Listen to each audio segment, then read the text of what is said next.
Temos um grande personagem do esporte brasileiro que enfrentou a Covid, Milton, teve a forma grave da doença e, graças a Deus, está aqui conosco, o Renan Dalzotto, que é técnico da seleção masculina de vôlei, vai dirigir o time em Tóquio e está aqui para contar para a gente como foi esse processo difícil envolvendo a Covid.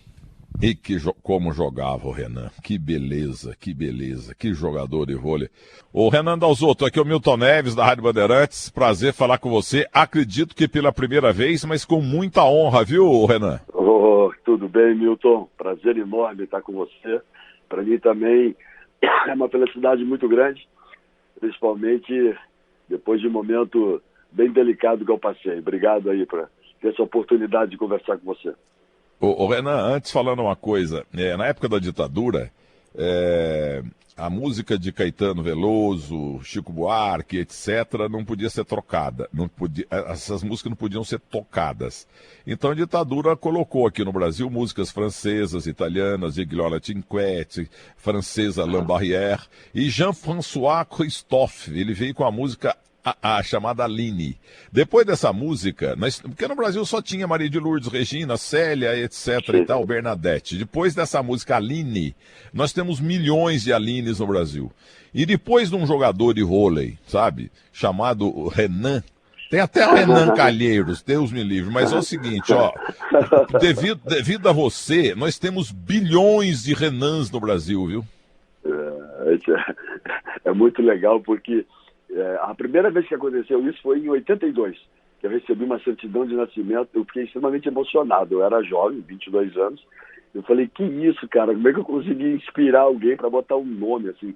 Porque uma coisa é você ser, sei lá, um atleta famoso, um artista famoso, mas que não inspira um pai a botar o nome do filho. Quando você consegue fazer, é realmente uma coisa muito impactante. Então, hoje, realmente tem vários garotos que me escrevem, eu tento dar a maior atenção possível. E Milton, tem uma história muito legal que uma vez tinha um cara que adorava voleibol, que me curtia muito, e ele prometeu que o primeiro filho dele ia chamar Renan. E nasceu uma menina. Nasceu uma menina e ele botou o nome dela de Renan. Então, depois eu tive a oportunidade de conhecê-la. É uma história muito bacana, assim. E isso me enche de alegria, porque é uma questão de inspirar as pessoas, né? É totalmente diferente do que fazer sucesso, ou ser famoso, ou ser reconhecido, enfim. Então, eu fico muito honrado disso. Olha, tem muito Rondinelli no Brasil também, que é feminine name, é nome de família, né? O Rondinelli, deus da raça do Flamengo, mas tem muita gente chamada Rondinelli, muito moleque chamado, muito jovem e tal, chamado Rondinelli. E tem muito Rivelino também, até o Rivelino de Muzambique morreu outro dia, filho do nosso lateral direito lá, o Camila.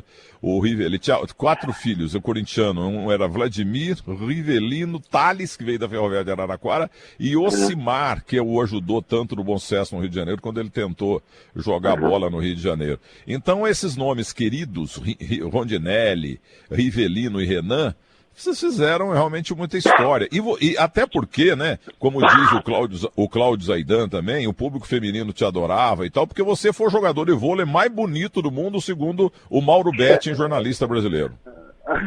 Não, isso é folclore. Isso é folclore. Nós tínhamos uma geração que, quando nós percebemos que o voleibol começou a se tornar uma realidade no Brasil, que foi na década de 80, era um compromisso nosso também, porque nós queríamos trazer o voleibol como uma segunda modalidade esportiva no Brasil. Então a gente dava realmente muita atenção ao público, a essa garotada. Quando acabava o jogo, ficava ali no ginásio, dando autógrafo, tirando fotos. A gente sempre valorizou muito isso. Eu acho que ajudou a fazer uma diferença também, né? Então, acho que é um todo, assim, né? Para a gente dizer que o voleibol se tornou uma realidade há mais de 30 anos aí, vem conquistando grandes resultados, tanto no masculino como no feminino, devido a esse projeto bacana que começou lá atrás, em 1980. E a gente olha para trás, assim, eu me encho de orgulho de ter feito parte, né, de uma pequena parte aí da história dessa história de sucesso do vôlei. Não, desculpa, Renan, você não tem uma pequena parte. A tua parte é imensa, como dos seus companheiros todos, né? E de Luciano do Vale também, o Luciano do vôlei. Opa, Você era um ídolo nacional, cara. E até o Brasil inteiro, você estava lá inconsciente no hospital e todo mundo mandando mensagem, tenho certeza, e rezando, falando de você nas redes sociais. Você é amado no Brasil inteiro, rapaz. Isso eu fiquei impressionado. Eu não tinha noção. Quando eu acordei, enfim, não estava sabendo de nada. Aí a Analisa, minha esposa, começou a me mostrar os WhatsApp, as mensagens e tudo mais. Eu fiquei realmente bem impressionado, né? Porque a gente sabe que a família sofre, tá ali. Eu, quando acordei, eu achei que eu tinha dormido 2 dias. Aí depois que eu fiquei sabendo, foram 36 dias. E eu fiquei muito tenso, porque eu falei, caramba, 36 dias, o quanto a minha família sofreu, tudo. Ela falou assim, os amigos, os fãs e tudo. Ela começou a me mostrar tudo. Eu comecei a perceber a dimensão, né? Então, a gente vai em alguns lugares assim e as pessoas falam, cara, oramos muito por você, muito legal, tal. Começou a criar uma corrente de fé muito grande, sabe, Milton? E eu tenho certeza que isso também fez toda a diferença aí para eu poder estar aqui hoje. Ô, Renan, eu queria que você dissesse, por favor, você está falando de onde, acredito que aí do Sul, e o nome do hospital que salvou, o nome do médico que salvou, da equipe médica que você possa lembrar, a médica também, muita por gente, favor. Eu ainda estou no Rio de Janeiro, na casa emprestada de uma amiga muito querida, uma amiga da minha esposa, que emprestou apartamento para a gente aqui em Ipanema.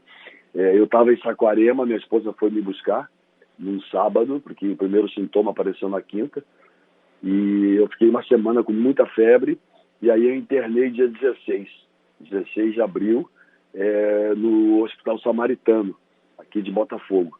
Eu, quarta-feira próxima, eu vou voltar para casa, já tenho condições de pegar voo, tudo, mas eu estou direto aqui. A minha esposa veio para passar uma semana, 10 dias, está há 3 meses aqui comigo, e o hospital foi de uma importância muito grande, né?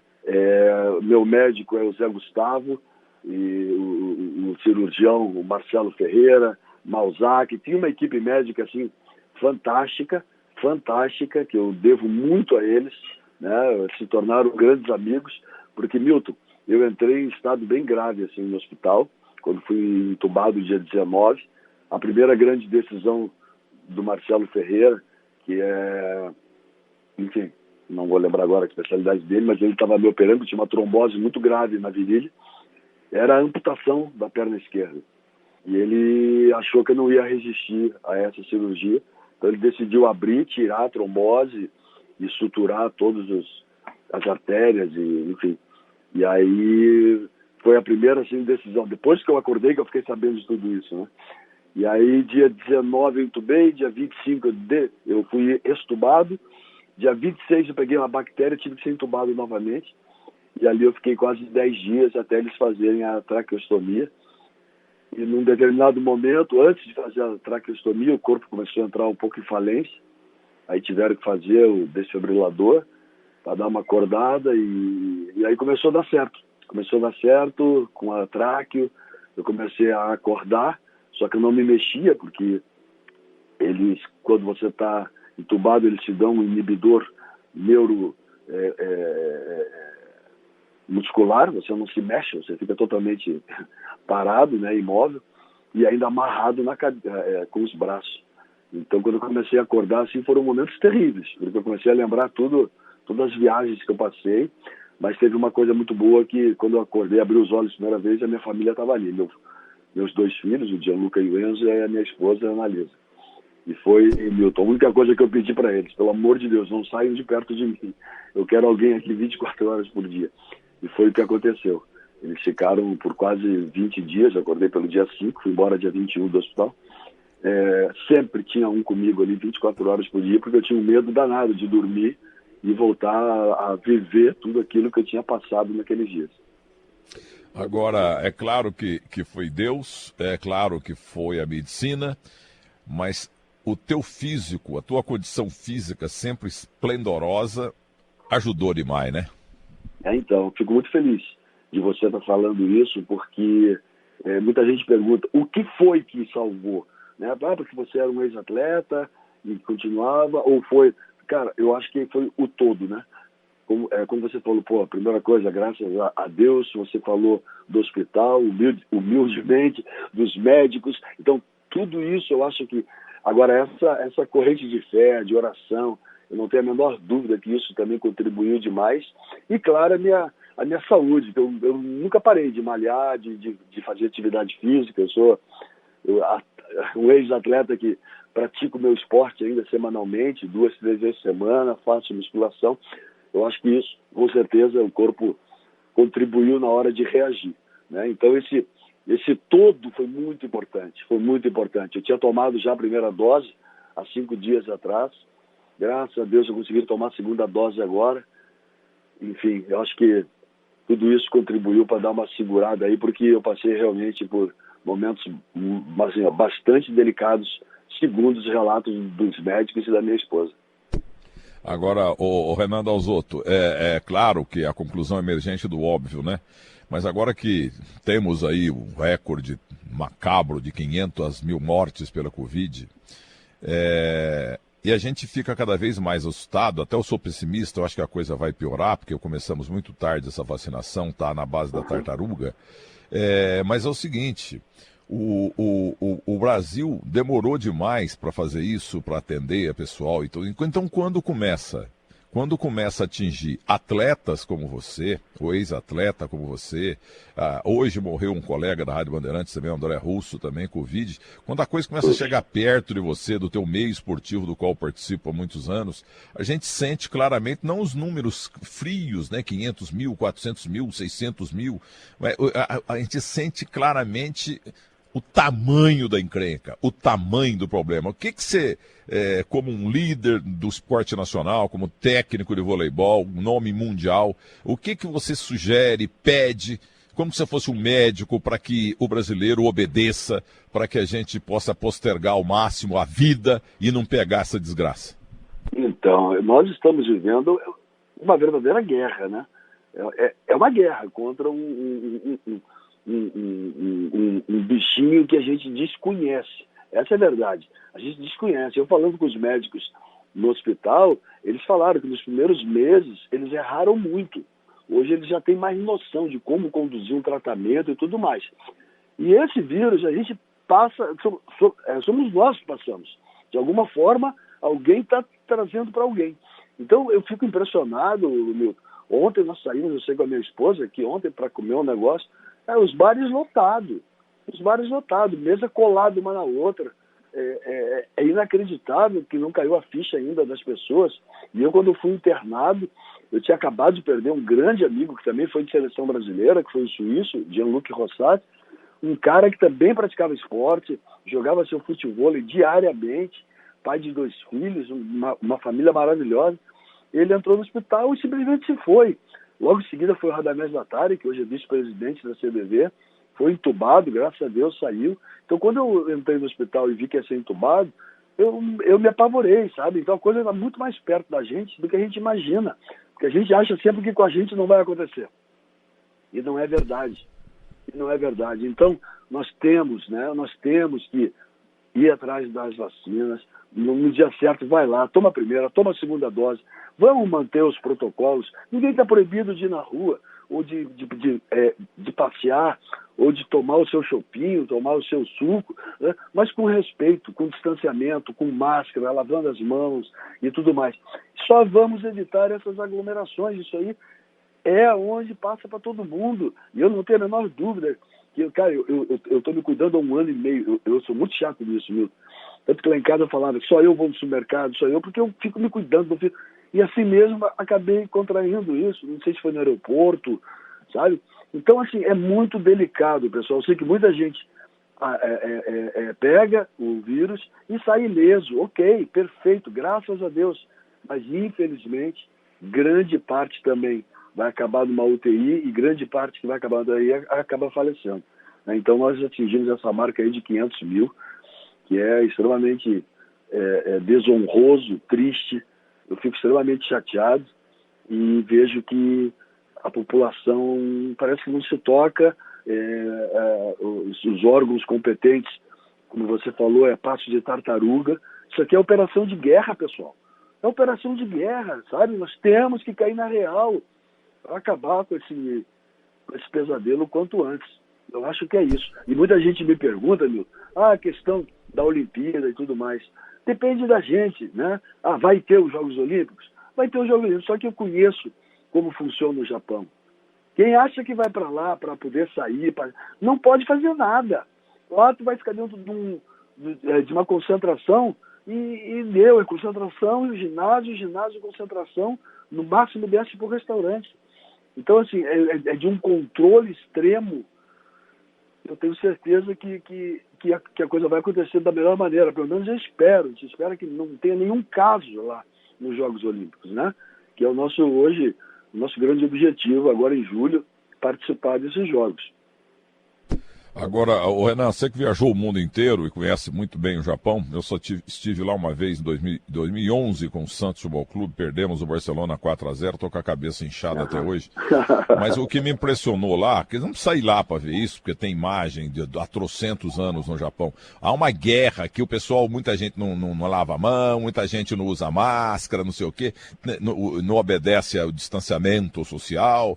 Agora, lá no Japão, há 500 milhões de anos exagerando, entendeu?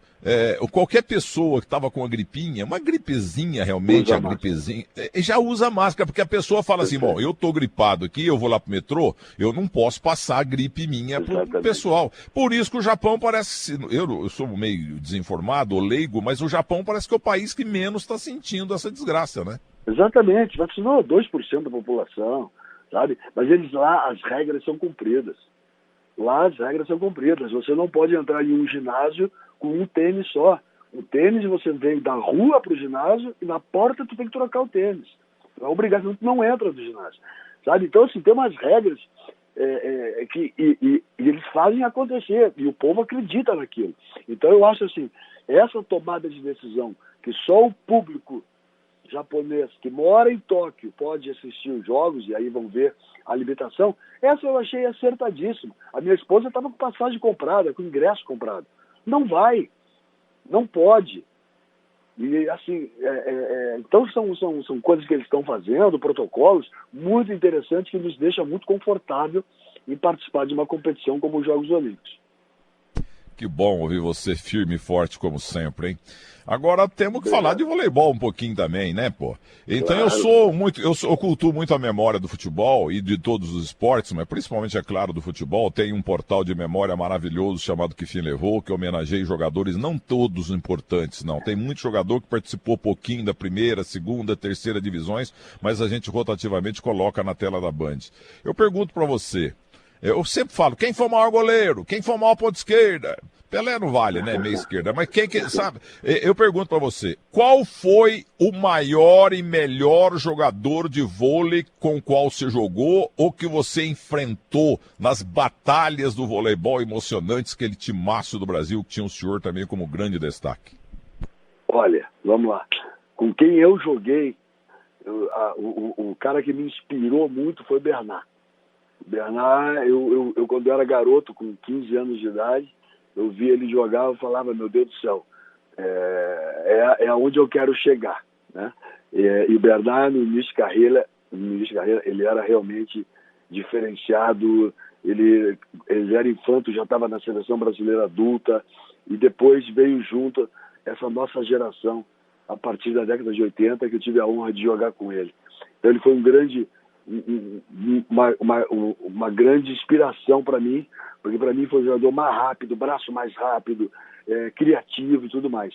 Agora, tecnicamente falando, você fala de um William, por exemplo, levantador lá da nossa geração, que era um fenômeno, né? E depois vieram várias gerações que eu não tive a oportunidade de jogar, como Giba, Giovanni, Tandy, Marcelo Negrão, agora Bruninho, maior campeão aí por onde passa, ele fica arrecadando títulos, né?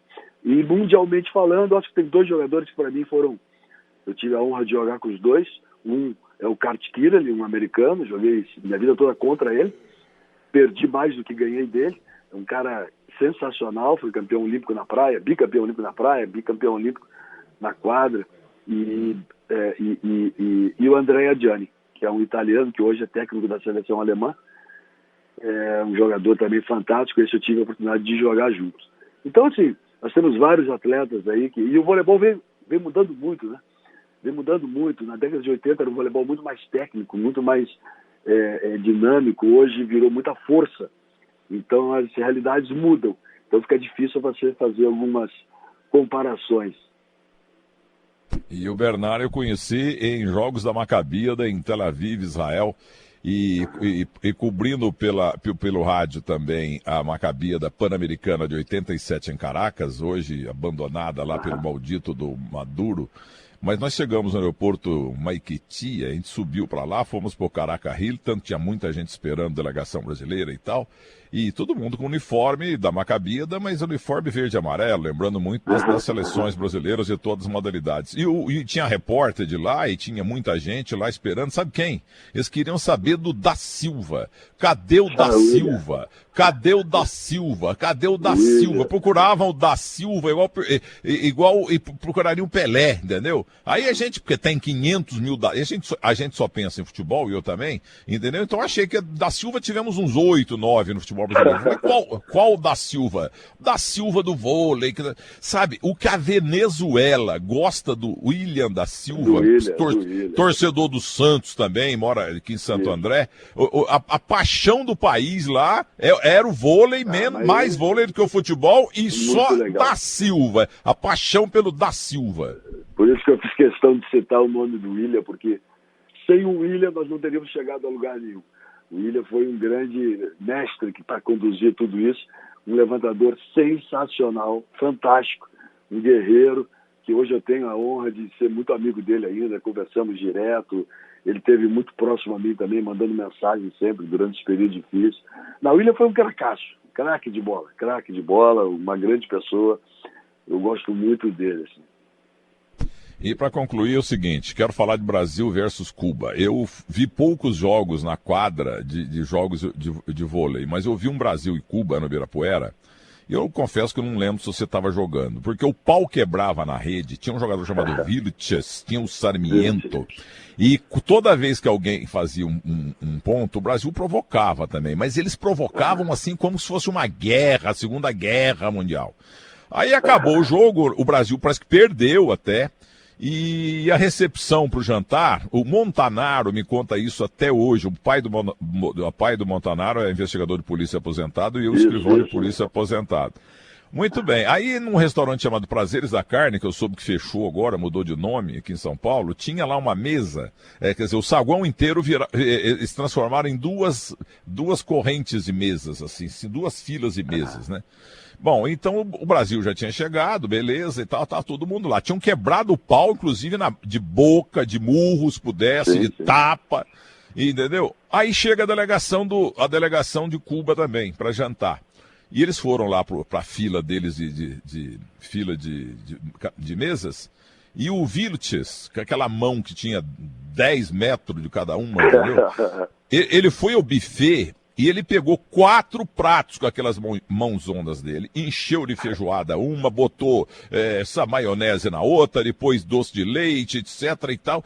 E ele voltou com aqueles 4 pratos para a mesa, mas maravilhado. O cara que pôs fogo no Ibirapuera, quebrou o pau ali, estava feito uma criança, um jeito de 2 metros, não sei quanto. E com aqueles 4 pratos na mão, pôs na frente dele assim, e começou a comer tudo de uma vez. Aí os outros jogadores de Cuba foram lá fazer a mesma coisa, porque lá eles não comiam.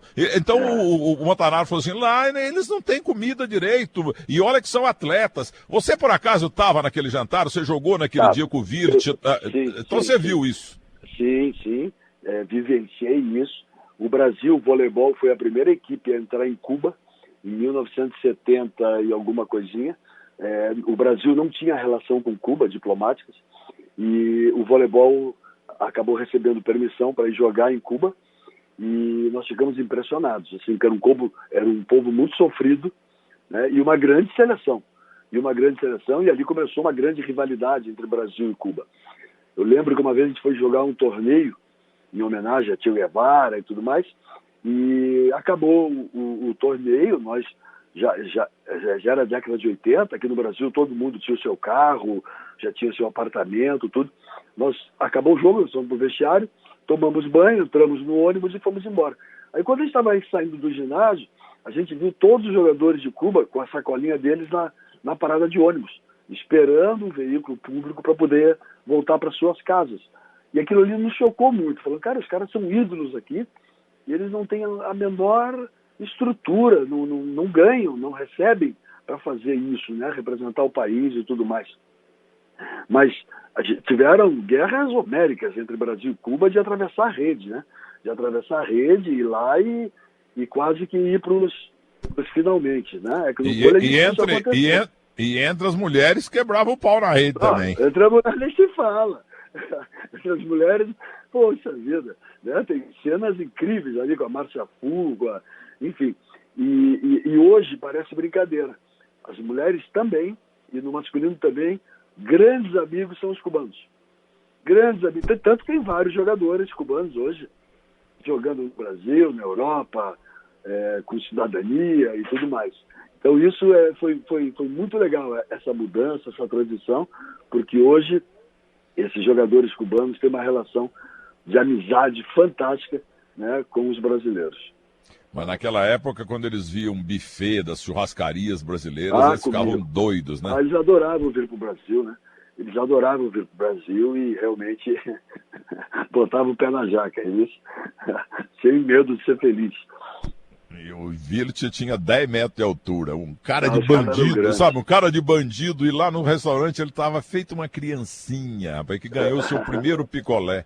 Você vê como é que é a vida, né? Dentro do jogo, aquela cara de mal, né? Aquela cara de mal porque dá pra, pô. Aí no restaurante vira um adolescente. Tá muito legal.